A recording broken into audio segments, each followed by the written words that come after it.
क्या बनेंगे ये? यूनिवर्सिटी के एक प्रोफेसर ने अपने विद्यार्थियों को एक असाइनमेंट दिया।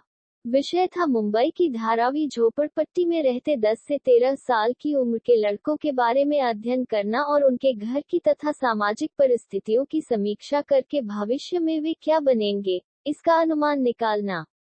कॉलेज विद्यार्थी काम में लग गए। झोपड़पट्टी के 200 बच्चों के घर की पृष्ठभूमिका, माँ बाप की परिस्थिति, वहाँ के लोगों की जीवन शैली और शैक्षणिक स्तर, शराब तथा नशीले पदार्थों के सेवन, ऐसे कई सारे पॉइंट्स पर विचार किया गया। तदुपरांत हर एक लड़के के विचार भी गंभीरतापूर्वक सुने तथा नोट किए गए। करीब करीब 1 साल लगा असाइनमेंट पूरा होने में। इसका निष्कर्ष ये निकला कि उन लड़कों में से 95% बच्चे गुनाह के रास्ते पर चले जाएंगे और 90% बच्चे बड़े होकर किसी न किसी कारण से जेल जाएंगे। केवल 5% बच्चे ही अच्छा जीवन जी पाएंगे। बस उस समय यह असाइनमेंट तो पूरा हो गया और बाद में यह बात का विस्मरण हो गया। 25 साल के बाद एक दूसरे प्रोफेसर की नजर इस अध्ययन पर पड़ी।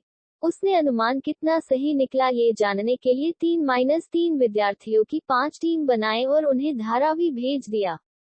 200 में से कुछ का तो देहांत हो चुका था तो कुछ दूसरी जगह चले गए थे। फिर भी 180 लोगों से मिलना हुआ। कॉलेज विद्यार्थियों ने जब 180 लोगों की जिंदगी की सही जानकारी प्राप्त की तब वे आश्चर्यचकित हो गए। पहले की गई स्टडी के विपरीत ही परिणाम दिखे। उनमें से केवल 4-5 ही सामान्य मारामारी में थोड़े समय के लिए जेल गए थे और बाकी सभी इज्जत के साथ एक सामान्य जिंदगी जी रहे थे। कुछ तो आर्थिक दृष्टि से बहुत अच्छी स्थिति में थे। अध्ययन कर रहे विद्यार्थियों तथा उनके प्रोफेसर साहब को बहुत अचरज हुआ कि जहां का माहौल गुनाह की ओर ले जाने के लिए उपयुक्त था वहां लोग मेहनत तथा ईमानदारी की जिंदगी पसंद करे। ऐसा कैसे संभव हुआ? सोच विचार करके विद्यार्थी पुनः उन 180 लोगों से मिले और उनसे ही ये जानने की कोशिश की। तब उन लोगों में से हर एक ने कहा कि शायद हम भी गलत रास्ते पर चले जाते, परंतु हमारी एक टीचर के कारण हम सही रास्ते पर जीने लगे। यदि बचपन में उन्होंने हमें सही गलत का ज्ञान नहीं दिया होता तो शायद आज हम भी अपराध में लिप्त होते। विद्यार्थियों ने उस टीचर से मिलना तय किया। वे स्कूल गए तो मालूम हुआ कि वे तो सेवानिवृत्त हो चुकी हैं। फिर तलाश करते करते वे उनके घर पहुंचे, उनसे सब बातें बताए और फिर पूछा कि आपने उन लड़कों पर ऐसा कौन सा चमत्कार किया कि वे एक सभ्य नागरिक बन गए। शिक्षिका बहन ने सरलता और स्वाभाविक रीति से कहा, चमत्कार? अरे, मुझे कोई चमत्कार वमत्कार तो आता नहीं।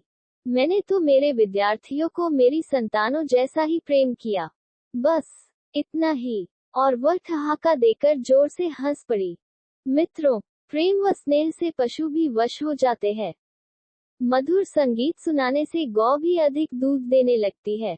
मधुर वाणी व्यवहार से पराये भी अपने हो जाते हैं।